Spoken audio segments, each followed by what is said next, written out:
Hi, this app, right, will help you to generate an XML file, right? When you enter this, it will convert into XML, and it will turn the attachment file into a base64 file, right? So what does it mean? Let's just take a look here, right? Let's say here is we change it to 4, 5, 6, 7, and this one 2, 3, 4, and this one we just change to 90, right? So 1 whatsoever, right? So just at 1, 2, 3.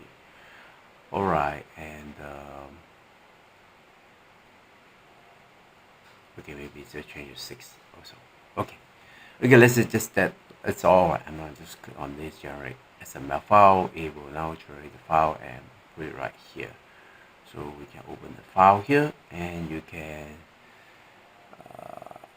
okay. And this is it, right? As you can see that just now we just changed. Let's do a comparison with what we have just now here.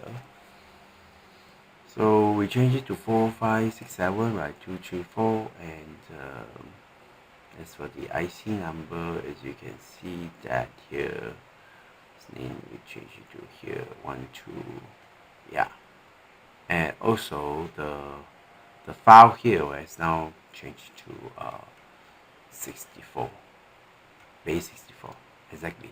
This is how this works, right? So when you use it to generate XML file, right? So take a look at this, right? So then this can further improve, right? So that it will generate not just one file for one employee, right? But one XML file for multiple employees. Thank you.